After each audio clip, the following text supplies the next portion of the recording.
View में जाके हमारा सिंटेक्स आ जाएगा HTML, ठीक है।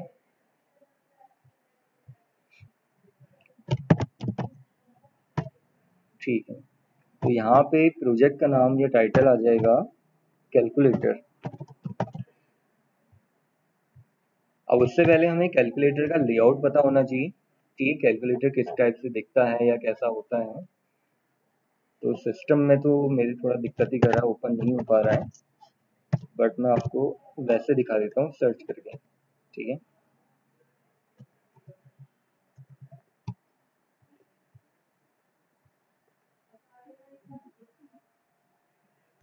यहाँ चेक कर लेते हैं किस तरह से दिखेगा।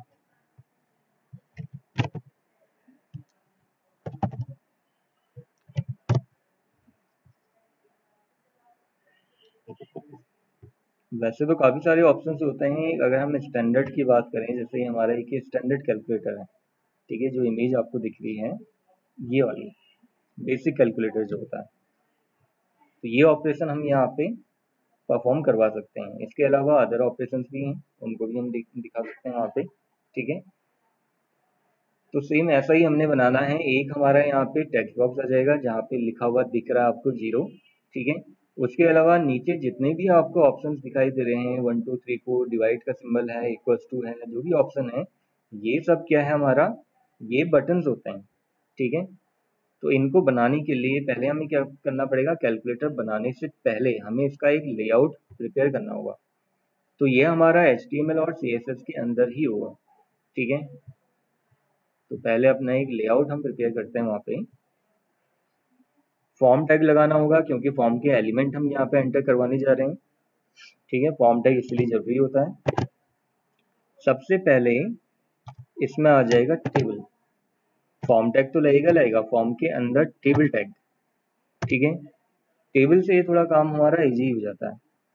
टेबल में एक हम बना सकते हैं, यहाँ पे अलग अलग बना सकते हैं, एक तो नहीं अलग अलग बना सकते हैं। कैसे, एक तरह से इसको हम 4 कॉलम मान लेते हैं और ऊपर वाले को मर्ज कर दिया है, ठीक है। 4 कॉलम में यहाँ पे मर्ज कर दिया ऊपर वाले को, और 2 रोज को मान लेते हैं, first row, second row, third row, fourth और फिफ्थ।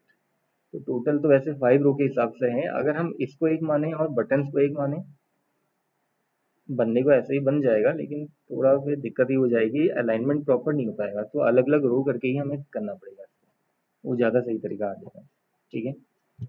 देखते हैं कैसे बनेगा। टेबल में सबसे पहले रो बनानी होती है हमें, ठीक है, और रो में एलिमेंट दिखाना है, ठीक है। सेंटर में दिखाना है तो TH टैग हो जाएगा सेंटर में दिखाने के लिए, और सेंटर में नहीं दिखाना है तो TD टैग लगा सकते हो आप। अब यहाँ पे एक हमें बॉक्स की जरूरत है। कौन सा बॉक्स?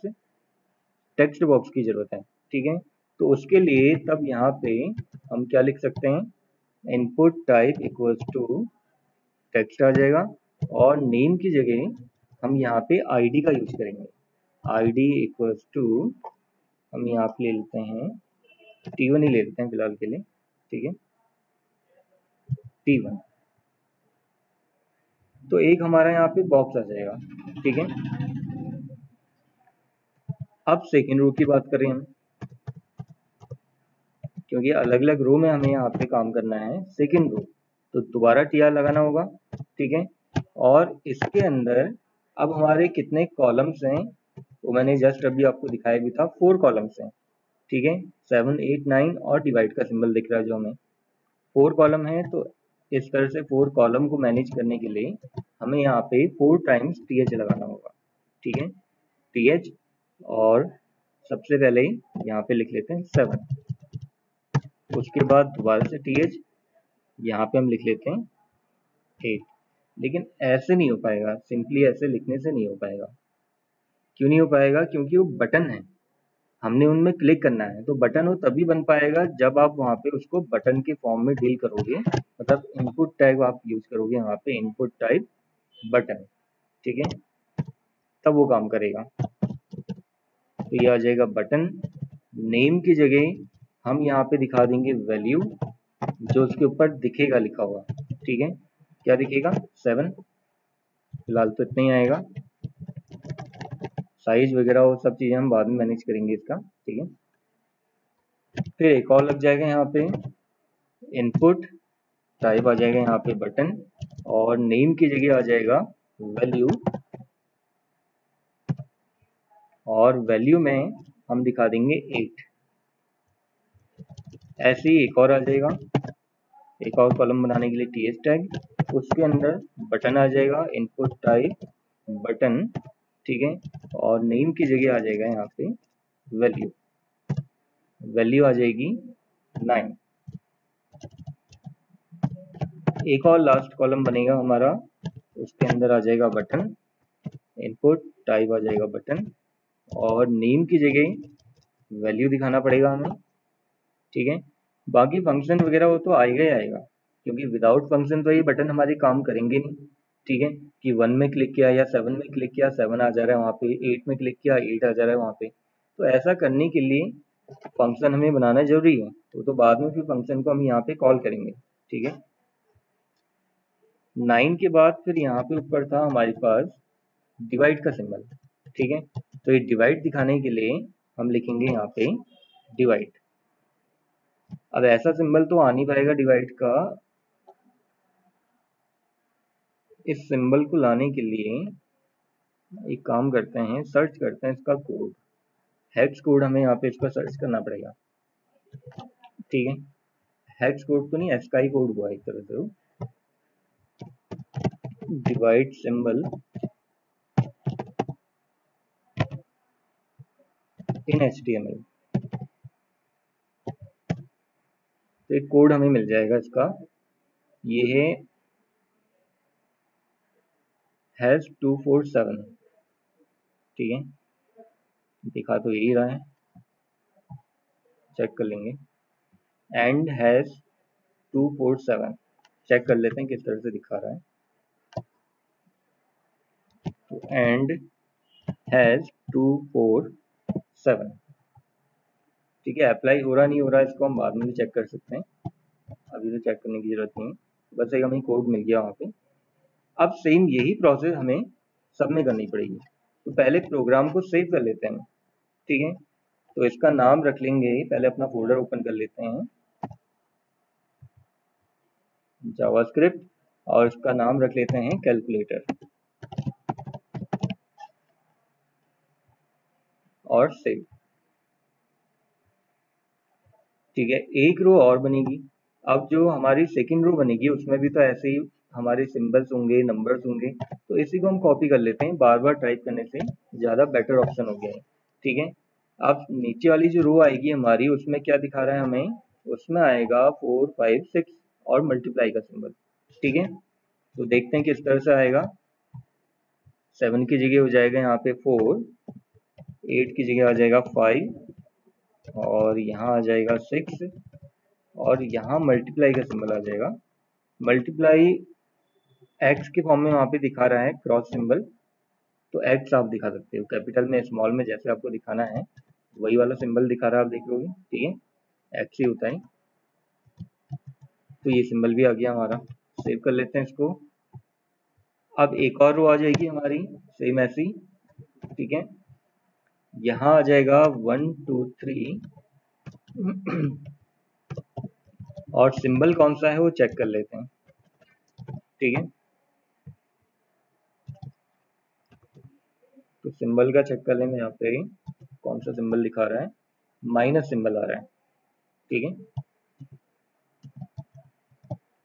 तो ये आ जाएगा सब्ट्रैक्शन। एक और रो आ जाएगी हमारी यहाँ पे, अब इस रो में क्या क्या ऑप्शन है देख लेते हैं एक बार अच्छे से। 0 आ जाएगा, डेसिमल, इक्वल्स टू और प्लस, ठीक है।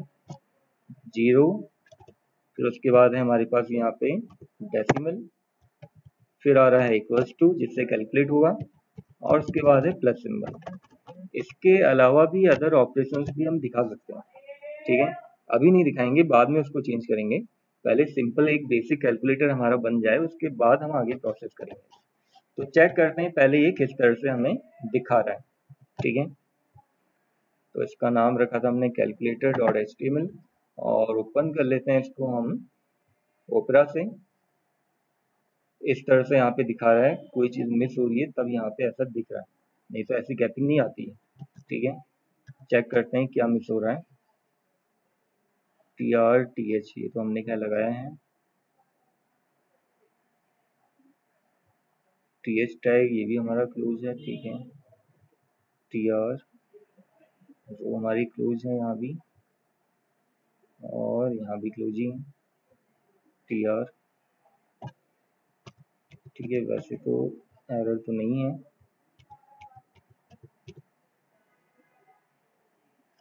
TH ठीक है, बटन्स आ गए सारे हमारे।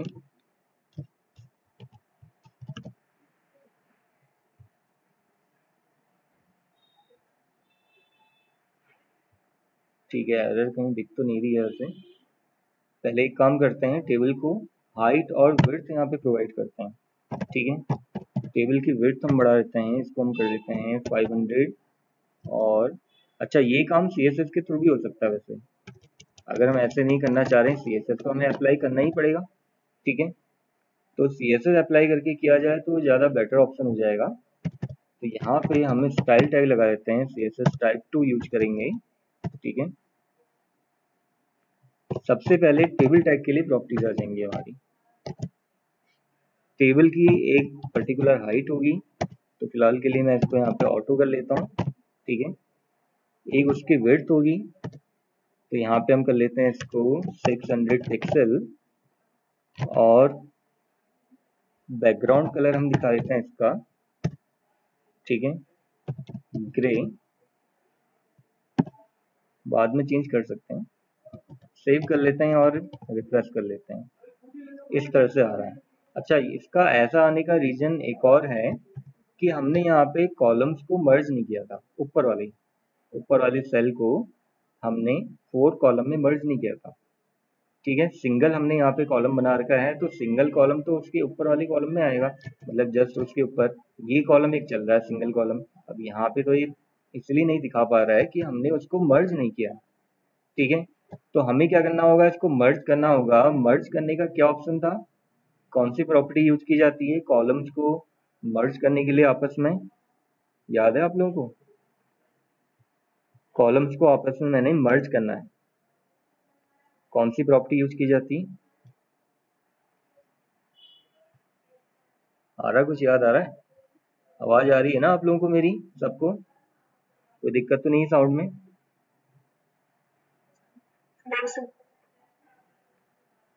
देखो, यहाँ पे हमें TH में लगाना पड़ेगा कॉल स्पेन और 4। टोटल कॉलम्स हमारे कितने बन रहे हैं, यहाँ पे 4 बन रहे हैं, तो इसीलिए हमें यहाँ पे 4 लगाना होगा। अब जाके हमें सही दिखा रहा है। ठीक है, अब ये पूरी स्क्रीन में दिखा पाए तो उसके लिए हमें क्या करना पड़ेगा, साइज देना होगा। हमने यहाँ पे टेक्स्ट बॉक्स को साइज नहीं दिया था, तो यहाँ पे एक प्रॉपर्टी आ जाएगी हमारी, और साइज।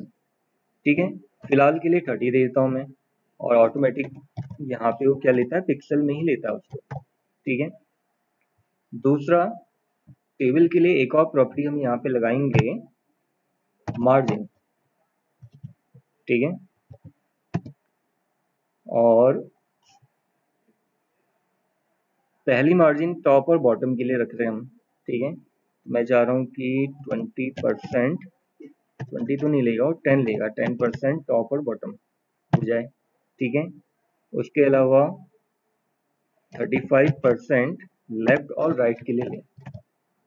ठीक है, तो चेक करते हैं कहाँ पे दिखाएगा, यहाँ आ गया।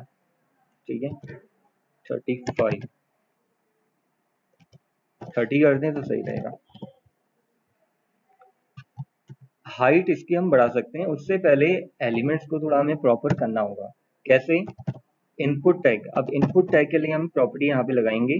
ठीक है, और डायरेक्टली नहीं लगा सकते हैं, मैंने आपसे बोला भी था कि इनपुट के अंदर कई सारे टाइप्स होते हैं हमारे, तो इनपुट टैग के लिए आप डायरेक्ट प्रॉपर्टी नहीं लगा सकते हो। क्या करना पड़ेगा आपको यहाँ पे, इसके लिए input type equals to text है या बटन है। ठीक है, दो ही टाइप हमने यूज कर रहे हैं फिलहाल के लिए, अभी यहाँ पे वो बताना पड़ता है, तो स्क्वायर ब्रैकेट लगते हैं वहाँ पे, टाइप इक्वल्स टू टेक्स्ट आ जाएगा।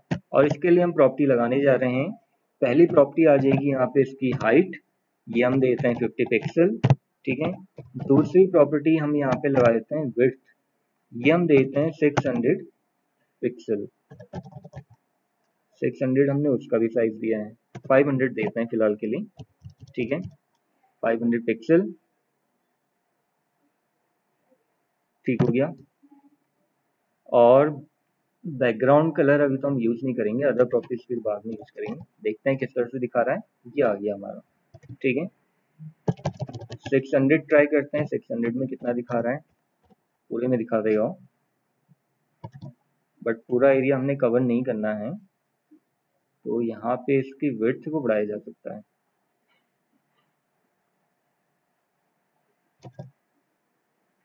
ठीक है, कैलकुलेटर की विड्थ तो ठीक है, वैसे इतने में रखते हैं। इसके अलावा दूसरा हमारा आ जाएगा बटन के लिए, ठीक है। इनपुट टैग के लिए प्रॉपर्टी हम डिफाइन करेंगे, बट टाइप यहाँ पे चेंज होगा, टाइप इक्वल्स टू बटन आ जाएगा। तो इन बटन का साइज हम चेंज करना चाह रहे हैं। हाइट हो गई, हाइट हम इसकी रख लेते हैं यहाँ पे 50 पिक्सल, सही रहेगा, ठीक है। और विड्थ, अब विड्थ हमें यहाँ पे अगर 600 को 4 से हम डिवाइड करें, ठीक है, कितना बैठेगा, 150 बैठेगा मेरे ख्याल से, ठीक है। 150 पिक्सल अगर हम रखें, चेक करते हैं किस तरह से दिखा रहा है, ये आ जाएगा, ठीक है। हाइट थोड़ा ऐसा लग रहा है कि कम हो गई, हाइट को हम बढ़ा सकते हैं, 100 कर सकते हैं तो ज़्यादा सही दिखाई देगा इस टाइप से। और टेक्स्ट बॉक्स जो है हमारा, इसकी हाइट भी हमें कम लग रही है थोड़ा, अगर आपको लगता है हाइट इसकी कम है तो आप बढ़ा सकते हो, 80 पिक्सल आप कर दीजिए, ठीक है, ये आ जाएगा। स्क्रॉल मोड हटाना चाह रहे हैं, स्क्रॉल मोड हटाने के लिए टॉप और बॉटम जो हमने दिया था यहाँ पे 10 दिया था, 5 कर दीजिए, ठीक है। स्क्रॉल मोड नहीं आएगा आपका, यहाँ पे ऊपर हेडिंग वगैरह दिखानी है तो दिखा सकते हो आप। तो एक तरह से ये हमारा कैलकुलेटर का एक लेआउट बन गया, ठीक है। अब टेबल में एक प्रॉपर्टी और लगाई जा सकती है, पैडिंग। पैडिंग लगा के देखते हैं, 10 पिक्सल, ठीक है, ये आ जाएगा। जो आउटलाइन टाइप की आपको दिखाई दे रही है या बॉर्डर टाइप का जो दिखाई दे रहा है, ये आ जाएगा इससे, उसका एरिया बढ़ गया ना, ठीक है। ये हमारा टेक्स्ट हो गया। अब लिखा हुआ फॉन्ट जो है ये भी बहुत छोटा आ रहा है, तो साइज बढ़ाना पड़ेगा इसका हमें, ठीक है। तो क्या करना पड़ेगा, इसके लिए प्रॉपर्टी लगानी होगी फॉन्ट साइज। तो यहाँ पे मैं रखता हूँ 1 सेंटीमीटर, बहुत बड़ा ना हो जाए, चेक कर लेते हैं, 1 सेंटीमीटर, ठीक है, सही आ गया। दूसरा इसका अलाइनमेंट, अब आपने देखा होगा कैलकुलेटर का जो अलाइनमेंट होता है, ठीक है, वो क्या रहता है, लेफ्ट रहता है हमेशा। कैलकुलेटर में जो भी लेटर जो भी हम टाइप करते हैं वो कहाँ से आता है, लेफ्ट से, ठीक है।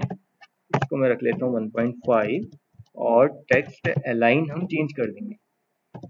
नॉर्मल HTML के अंदर ऐसा पॉसिबल नहीं होता था कि आप जैसे कोई फॉर्म बना रहे हैं और टेक्स्ट अलाइन को आप चेंज करना चाह रहे हैं टेक्स्ट बॉक्स का, ठीक है, नॉर्मल अलाइनमेंट तो चेंज हो जाएगा लेकिन बॉक्स का नहीं हो पाता।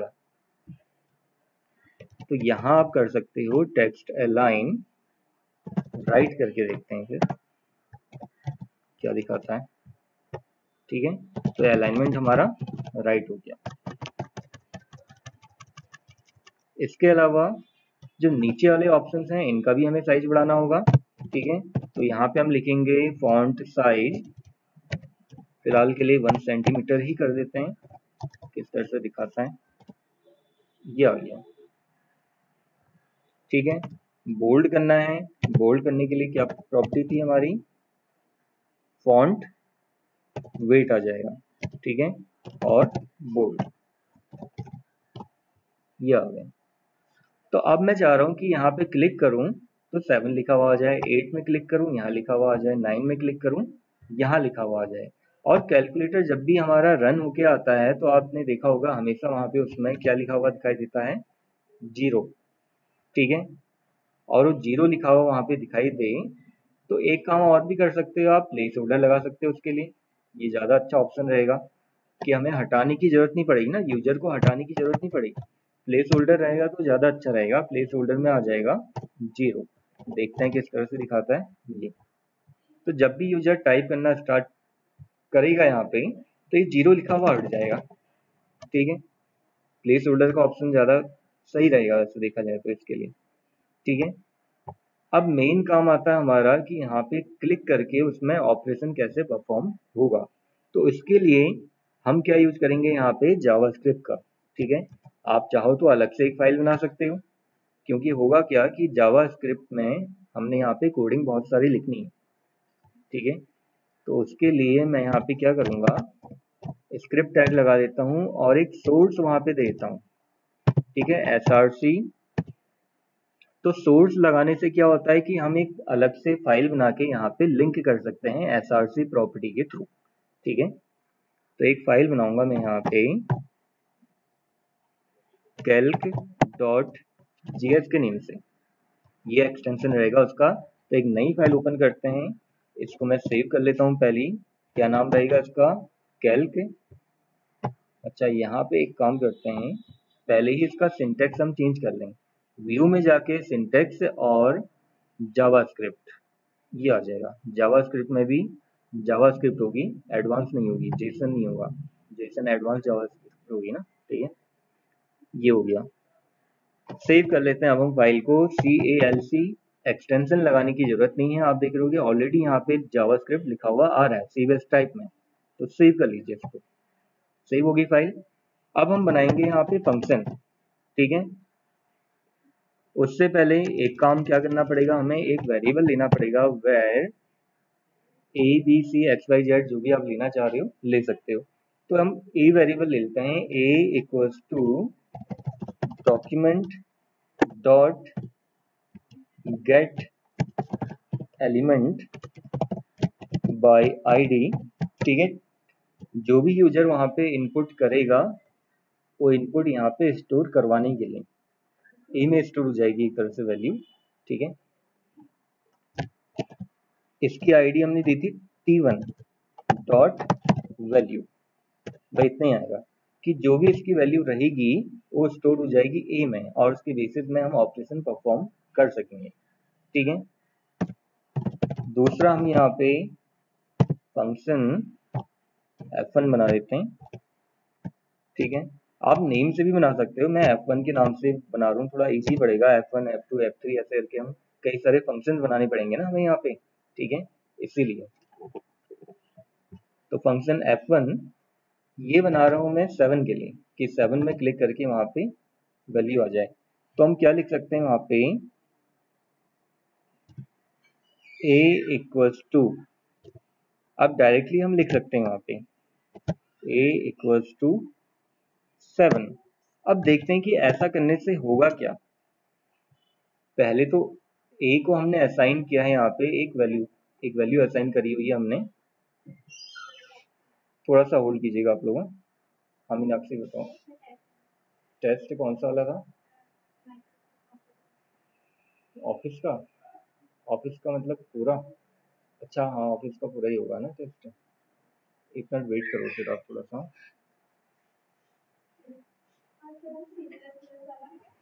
स्टेटस का नहीं होगा आपका, आप ऐसा करो कि मैं एक आपको लिंक देता हूँ, टेस्ट आप ऐसे मत दो, ऑनलाइन दो। इधर आ जाओ, मैं बताता हूँ आपको, एक लिंक है।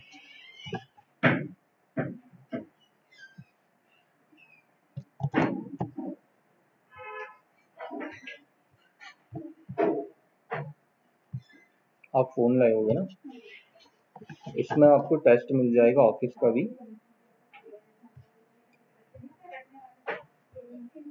ये क्लास का होगा, इसका स्क्रीनशॉट ले लेना, क्लास का कोड है ये। गूगल मीट आप लोगों का एक ऐप आएगा, गूगल क्लासरूम, आपने डाउनलोड किया, आपके पास है गूगल क्लासरूम, आप डाउनलोड कर लेना। उसमें ज्वाइन क्लास का ऑप्शन आएगा, तो यहाँ पे ये कोड आप एंटर करते हैं। तो जैसे ही आप ये कोड एंटर करोगे, फोटो ले लो आप उसकी। तो जैसे आप ये कोड एंटर करोगे तो जितने टेस्ट हैं इसके अंदर सारे दिख जाएंगे आपको। ठीक है, तो आपने क्या करना होगा, जो भी आपका टेस्ट छूटा हुआ है, जैसे ये है, मान लो ऑफिस वाला है, इसमें पेपर मिल जाएगा आपको। पहले तो ज्वाइन करोगे तो आपके वहाँ पे दिख जाएगा ऑलरेडी, ठीक है, उसमें पेपर दिख जाएगा आपको। ये है वो PDF की फाइल है, पेपर दिख जाएगा आपको। तो आपने क्या करना होगा, उसको कॉपी में सॉल्व करके फोटो भेज देना उसकी, आप इसी में अपलोड कर देना। सॉल्व करके इसी में अपलोड कर हाँ, देना। इसी में अपलोड कर देना। अपलोड कैसे होगा तरीका बता दूँ। क्रिएट में जाके आप करना यहाँ पे मटेरियल, या स्ट्रीम के अंदर भी ऑप्शन मिल जाएगा आपको, जैसे ऑफिस वाला टैब दे रहे हो ना, तो यहाँ पे क्लिक करके दिखना ऑप्शन वाला इसी से कर लेना। फिर आप बात एक ही है, अपना नेम, सेमेस्टर, वो सब पूरा मेंशन करके फादर नेम।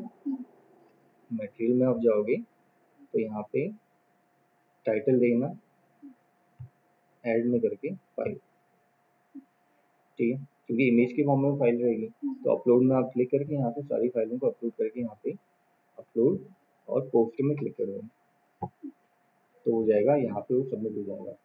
दोनों टेस्ट आप ऐसे ही देना। C++ का मैं आज या कल में डाल दूंगा, ऑफिस वाला आप ऐसे ही देना, ठीक है। और वो इसका भी होगा क्या, आर्किटेक्चर है ना आपका, PGD पे है ना आपका, आर्किटेक्चर का भी होगा।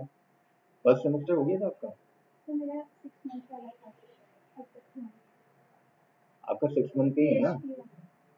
अच्छा, CST में आर्किटेक्चर है क्या? CST में आर्किटेक्चर है क्या सर?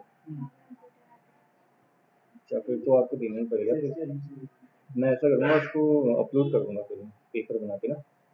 हो सकता है कि आपको पेज के फॉर्म में मिल जाए, मतलब ऐसे ही आपको एक टॉपिक यहाँ पे लिखा हुआ मिल जाएगा उसका टेस्ट करके, तो आप देख लेना, ठीक है। और प्रोजेक्ट्स वगैरह भी जो है, प्रोजेक्ट वगैरह का आपने तो मेरे ख्याल से दे दिया था, तो आपका तो और कोई दिक्कत नहीं है, बस खाली टेस्ट रह गया ना। फीस वगैरह जो है वो सबमिट कर देना फिर आप, ठीक।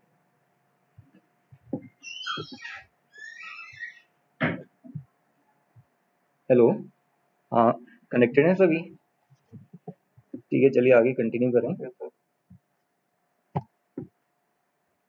तो चेक करते हैं एक बार पहले किस तरह से दिखा रहा है, ठीक है। 7 क्लिक करने पे वहाँ पे 7 आ रहा है, नहीं आ रहा, चेक कर लेते हैं एक बार, रिफ्रेश। और अच्छा, एक अभी हमने यहाँ पे एक चीज़ और मिस हो रही है ना। अब फंक्शन तो हमने बना दिया, लेकिन फंक्शन वर्क कैसे करेगा, जब यहाँ पे आप ऑन क्लिक प्रॉपर्टी आप लगाओगे, ठीक है। क्लिक करने पे यहाँ पे ऑन क्लिक आप लगा देना। ऑन क्लिक कौन सा फंक्शन है, F1 फंक्शन मेरा काम करेगा या कॉल हो जाएगा, ठीक है। अब इसको रिफ्रेश कर लेते हैं एक बार, और भी नहीं लिया, ऑन क्लिक F1, ठीक है। बटन तो सही है ना, हमारा 7 ही है। Function F1 a equals to 7, a equals to 7,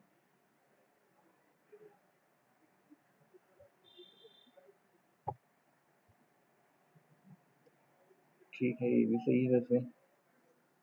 T1 की वैल्यू, लेकिन ये उल्टा हो जा रहा है, एक तरह से देखा जाए उल्टा हो जा रहा है। हम a में असाइन कर रहे हैं इस वैल्यू को,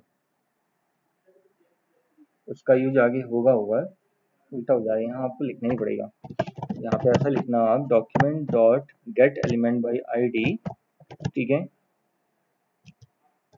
कौन सी ID में दिखाएगा, ये दिखाएगा T1 में, डॉट वैल्यू इक्वल्स टू 7, ऐसे आपको करना पड़ेगा। ये प्रोसेस उल्टी हो गई थी। ये किसके लिए है कि अगर यूजर इनपुट दे रहा है, ए में स्टोर हो रहा है, उसके बाद हम कोई ऑपरेशन परफॉर्म कर रहे हैं, ये उसके लिए था, ठीक है। तो रिवर्स प्रोसेस जा रही थी तो वो काम नहीं कर रही थी, ऐसे करके हमें वो दिखाएगा। चेक करें एक बार, तो ये आ गया। अब लेकिन 7 आप देख रहे होगे, मैं 2-3 बार प्रेस कर रहा हूँ, 7 वहाँ एक ही बार आ रहा है। क्या कैलकुलेटर में कभी ऐसा होता है कि 7 मैंने एक बार प्रेस किया या 2 बार प्रेस किया तो एक ही बार दिखा रहा है, 3 बार प्रेस किया तो एक ही बार दिखा रहा है, ऐसा नहीं होता है ना। तो उसके लिए हमें क्या करना पड़ेगा, यहाँ पे एक असाइनमेंट ऑपरेटर यूज करना पड़ेगा, plus equals to. Normal equals to की जगह आप इसको प्लस इक्वल्स टू लिखोगे, ठीक है। तो फिर क्या करेगा ये, इस तरह से दिखाएगा, जितनी बार आप प्रेस करोगे उतनी बार आएगा। अब एक बॉक्स की लिमिट भी हमें देनी पड़ेगी, लेकिन नहीं तो ऐसे तो ये आते रहेगा। ठीक है, आते जा रहा है आते जा रहा है, उसकी लिमिट हमें सेट करनी पड़ेगी, वो तो हो जाएगा खैर। ठीक है, तो कैसे होगा, plus equals to, normal equals to ना लिख के आपने प्लस इक्वल्स टू लिखना होगा। भाई इतना ही करना होगा, सबके लिए यही कोडिंग रहेगी। ठीक है, पहला फंक्शन ये था हमारा। इसी के जस्ट बाद दूसरा फंक्शन बना देते हैं। फंक्शन का नेम हो जाएगा f2 और वैल्यू हो जाएगी 8। ठीक है, और ये हमारा काम करेगा यहाँ पे ऑन क्लिक, कौन सा फंक्शन, f2 फंक्शन काम करेगा।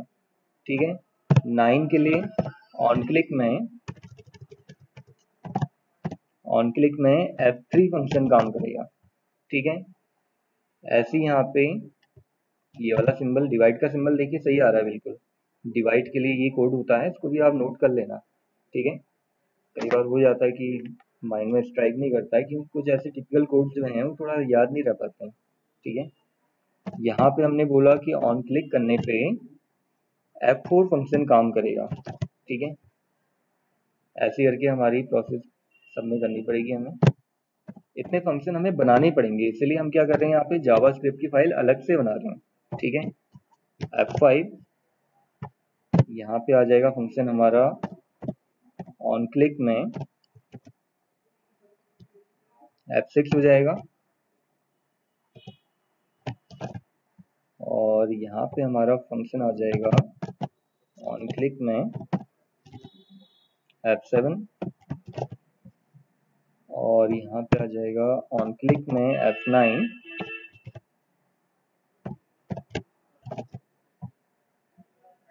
फंक्शन तो बहुत सारे हो गए, अब बनाना ही पड़ेगा इतना तो हमें।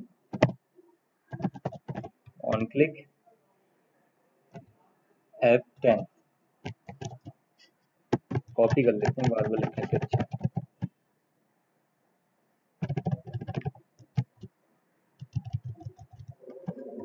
ठीक है, कॉपी किया हमने, ऑन क्लिक आ गया, यहाँ पे हमारा f11 काम करेगा। ठीक है, यहाँ पे आ जाएगा हमारा ऑन क्लिक में f12, और यहाँ पे हमारा ऑन क्लिक में आ जाएगा f13। ठीक है, विदाउट फंक्शन तो ये ऑपरेशन हमारा परफॉर्म नहीं हो पाएगा, फंक्शन बनाना ही पड़ेगा आपको। वहाँ पे जितने बटन्स बना रहे हो उतने फंक्शन आपको वहाँ पे बनाने पड़ेंगे। f15, और यहाँ पे आ जाएगा हमारा 16, यहाँ पे आ जाएगा 17। कहीं पे नंबर हमारा गलत तो नहीं हो रहा, 17 कैसे हो रहा है, f1 f2 f3 f4 f5 f6 f7 f8 लिखना भूल गए थे, इसलिए काउंटिंग गलत हो गई। 9 हो गया, 10 हो गया, 11 हो गया, 12 हो गया, 13, 14, 15, और लास्ट आ जाएगा 16। ठीक है, तो इनके बेसिस में सारे फंक्शंस हम यहाँ पे बना लेते हैं। 8 तो हमने बना ही दिया था। ठीक है, 8 वाला एक आ जाएगा हमारा, फिर उसके बाद f3। ठीक है, फटाफट कॉपी करके करते हैं इसको भी। फंक्शन का नेम हो जाएगा हमारा f3। f3 में क्या दिखाया था हमने, 9। ठीक है, नेक्स्ट फंक्शन आ जाएगा हमारा इसके बाद f4। Good morning ma'am.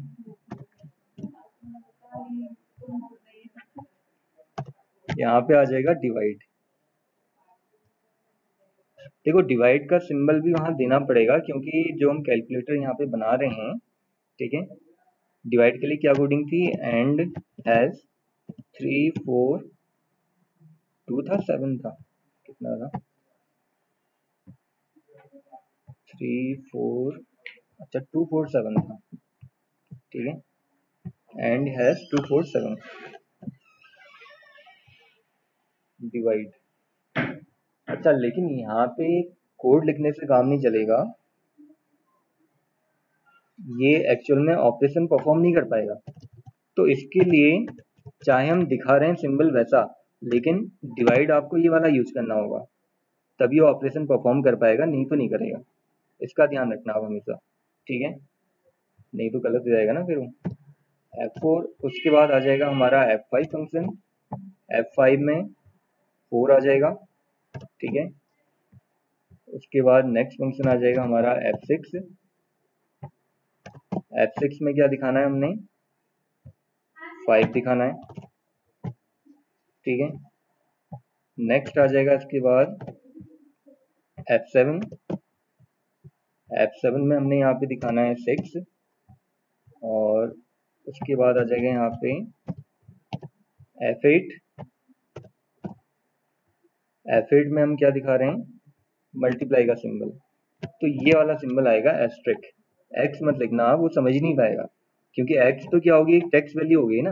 अब टेक्स्ट वैल्यू में ऑपरेशन परफॉर्म करेगा कैसे, फिर वो कर ही नहीं पाएगा, ठीक है। ये हो जाएगा। इसके बाद नेक्स्ट फिर आ जाएगा हमारे यहाँ पे F9। F9 में 1, ठीक है। सीक्वेंस में ही है, ज़्यादा हमें कुछ करने की जरूरत भी नहीं है, थोड़ा बहुत चेंज करके हमारा यहाँ पे काम हो जा रहा है। F10 में हमने यहाँ पे 2, ठीक है। उसके जस्ट बाद आ जाएगा F11। 11 में क्या आ जाएगा, 3। उसके बाद फिर हमने दिया है यहाँ पे 12। F12 फंक्शन में 3 के बाद सब्ट्रैक्शन माइनस सिंबल आ जाएगा, ठीक है। उसके बाद फिर आ जाएगा नेक्स्ट फंक्शन हमारा F13, और 13 में कौन सा सिंबल है हमारा, चेक कर लेते हैं, 0, ठीक है, यहाँ पे दिखा देगा 0। उसके जस्ट बाद है फिर हमारा 14, और 14 में डेसिमल आ जाएगा, ठीक है। डेसिमल अगर हम वहाँ पे देते हैं या लिखते हैं, या वहाँ पे अगर वो आ जाता है, तो डेसिमल का ऑपरेशन एज इट इज वैसे ही हो जाता है, ठीक है, हमें कुछ करने की जरूरत नहीं होती। बस हमें यहाँ पे जो वेरिएबल लेना पड़ेगा, डबल टाइप में लेना पड़ेगा। अब ऐसा तो खैर यहाँ पे डेटा टाइप डिक्लेयर नहीं किया जाता है, ठीक है, कैसे होगा उसका भी तरीका देख लेंगे अभी हम।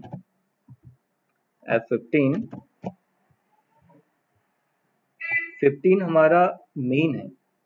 अब यहाँ पे ऐसा तो नहीं है कि इक्वल टू का सिंबल हमने लगाया है तो इक्वल टू वहाँ पे आ जाए, इक्वल टू से होगा क्या, कैलकुलेट होगा, ठीक है। तो यहाँ पे हमारी मेन कैलकुलेशन होनी है, तो ये वाला पार्ट अभी हम छोड़ देते हैं, ये मैं आप बताऊंगा कैसे होगा। नेक्स्ट हमारा आ जाएगा F16 में एक सिंबल दिया है हमने, कौन सा, प्लस का सिंबल, ठीक है।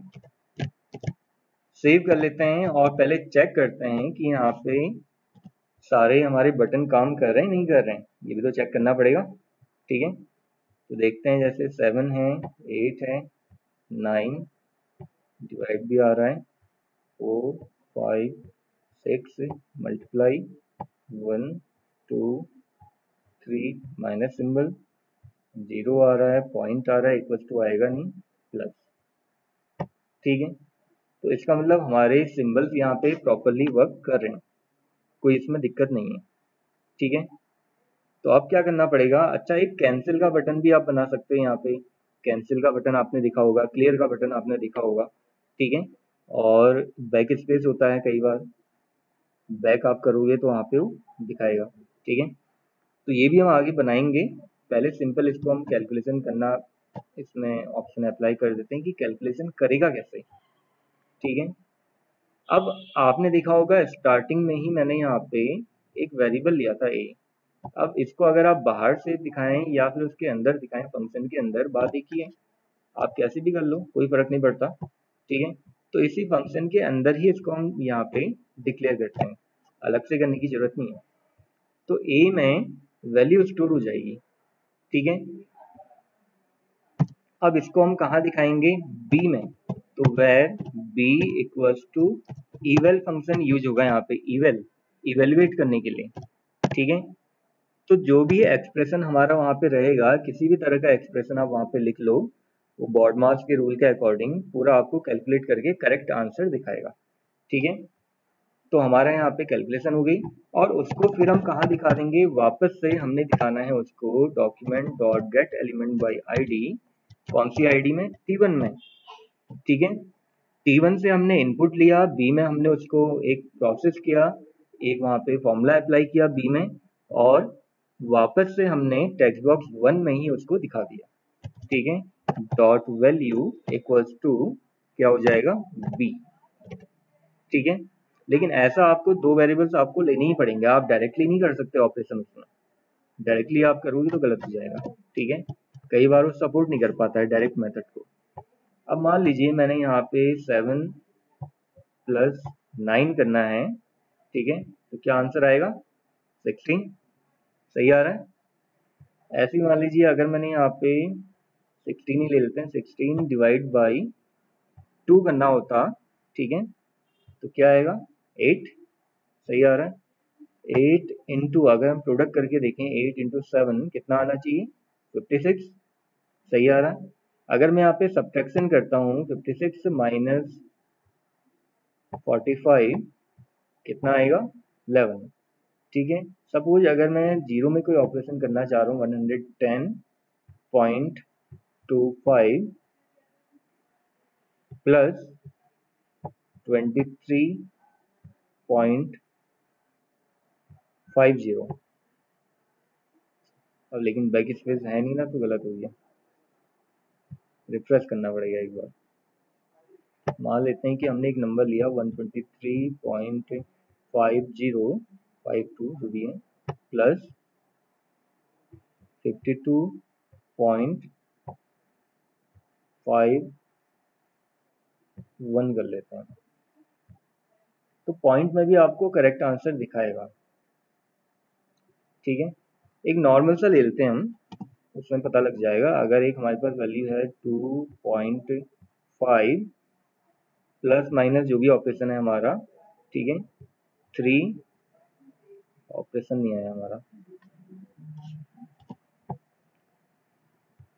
2.5 प्लस 3.5 कितना आएगा आंसर, 6, सही आ रहा है बिल्कुल। तो डेसिमल ऑपरेशन भी हमारा यहाँ पे वर्क कर रहा है, उसमें कोई दिक्कत नहीं आ रही, कैलकुलेटर हमारा पूरा बन गया है। अब कुछ ऐसे ऑपरेशंस हैं जो हमें यहाँ पे अप्लाई करने जरूरी हैं, कुछ बटन हमें और बनाने पड़ेंगे यहाँ पे, ठीक है। कैलकुलेटर हो सकता है थोड़ा लेंदी हो जाए या इसकी विड्थ बढ़ जाए, थोड़ा लेंदी बनाना पड़ेगा, मतलब लेंथ बढ़ानी पड़ेगी इसे हमें, हाइट, ठीक है। तो एक काम करते हैं, इसको हम यहाँ पे एक रो बढ़ा देते हैं, ठीक है, कॉपी कर देते हैं इसको हम, और फंक्शंस भी हमारे बढ़ जाएंगे और रो भी बढ़ जाएंगी। तो इतना तो आप लोगों को क्लियर हुआ ना, ये नॉर्मल कैलकुलेशन कैसे हो रही है, ये तो आप लोगों को समझ में आया ना, इसमें तो कोई दिक्कत नहीं है, इतना तो क्लियर है। सर वो इवेल क्या था, इवेल जो आपने लिखा ना, इवेल करके फंक्शन। हाँ, इवेल जो है एक प्री डिफाइंड फंक्शन होता है, ये क्या काम करता है, इवेलुएट करता है, किसी भी एक्सप्रेशन को इवेलुएट करेगा। इवेल मतलब क्या हो गया, इवेलुएट, ठीक है। हमने यहाँ पे लिखा बी में इवेलुएट करे ए को, अब ए में आप कोई भी एक्सप्रेशन दे दो, कैसा भी दे दो आप, वहाँ पे 8 + 9 × 3 -5 ऐसे करके कोई भी एक बड़ा सा एक्सप्रेशन बना के भी आप दे दोगे, तो बॉड मास के अकॉर्डिंग उसको सॉल्व करके दिखा देगा, एक्चुअल में ऑटोमेटिकली उसको क्या करता है, सॉल्व करता है, क्योंकि और कोई तरीका तो हमारे पास यहाँ पे कोई रहता नहीं है कैलकुलेशन करने का, ठीक है। कर सकते हैं, ऐसा नहीं है, वो थोड़ा प्रोसेस लेंदी हो जाता है, ये एक थोड़ा इजी तरीका है उसको करने का, कि इवेल फंक्शन के थ्रू हम जो भी एक्सप्रेशन हमारा टेक्स्ट बॉक्स में लिखा जा रहा है उसको हम इवेलुएट कर पा रहे हैं, ठीक है। तो इस टाइप से ही रहेगा। अभी हमारा टाइम तो थोड़ा ज़्यादा हो गया, फिर सेकंड बैच का टाइम भी है ना, तो कल फिर मैं आपको आगे कंटिन्यू करवाऊंगा, कुछ हमारे अदर ऑपरेशंस भी रहेंगे, जैसे बैक स्पेस हो गया, ठीक है, अंडर रूट हो गया, क्यूब रूट वगैरह है, ये हम कैसे यहाँ पे करवा पाएंगे, कैसे दिखा पाएंगे, तो ये सारे ऑप्शंस मैं आपको बताऊंगा उसमें, ठीक है। तो अभी तो हम आज के लिए इतना करते हैं, और कोई ऐसा ऑप्शन जो आप लोगों को समझ में ना आया हो उसमें, वैसे तो सिंपल ही है, बाकी इसमें आपने कुछ ज़्यादा कुछ लिखना है नहीं, ठीक है। प्लस इक्वल्स टू हम क्यों यूज कर रहे हैं, ये भी आपको समझ में आ रहा होगा कि एक तरह से हम यहाँ पे इसमें असाइनमेंट ऑपरेटर यूज कर रहे हैं, ठीक है, एक तरह के असाइनमेंट ऑपरेटर होते हैं, प्लस इक्वल्स टू। इसे हम, हाँ वैसे असाइनमेंट ऑपरेटर के अंदर ही आया है वैसे। इसका लिखने का एक तरीका और भी है, अगर आप इसको ऐसे ना लिखो, एक तरीका और भी है इसको लिखने का। डॉक्यूमेंट डॉट गेट एलिमेंट, मतलब ये लाइन पूरी लिखनी पड़ेगी आपको। बाई आईडी, कौन सी आईडी, ये आईडी लेगा p1 डॉट वैल्यू प्लस 8 वाले में चेक करते हैं 8 वाले में क्या सही काम कर रहा है। ये देखो, तो जो मैंने वो प्लस इक्वल्स टू लिखा हुआ है उसका एक्चुअल में ये मीनिंग है। ठीक है, तो इतनी पूरी लाइन हमें दोबारा से लिखना ना पड़े, इतना पूरा स्टेटमेंट हमें दोबारा से लिखना ना पड़े, तो तब हम क्या कर रहे हैं, सिंपली वहां पे प्लस इक्वल्स टू यूज कर रहे हैं। ठीक है, तो ये इसका फायदा है। तो ये हम यहाँ पे असाइनमेंट ऑपरेटर यूज कर ले रहे हैं, इससे हमारा काम इजीली हो जा रहा है। बात एक ही है, आंसर आना भी वैसे ही, ऐसे भी एक ही है और वैसे भी एक ही आएगा। ठीक है, क्लियर का बटन बनाना है, इसमें काफी सारे ऑप्शन बनाने रह गए हैं अभी, तो ये कल बताऊंगा फिर मैं आप लोगों को। तो कोई दिक्कत तो नहीं है ना फिर आप लोगों को इसमें, किसी को भी हटा दूं यहाँ से इसको मैं? हाँ सर। ठीक है, चलिए फिर आज के लिए इतना करते हैं, इनको आप ट्राई करके देखिएगा। वीडियो मैं कल की तो भेज नहीं पाया था, मैं ट्राई करूंगा आज भेज दूं उसको मैं।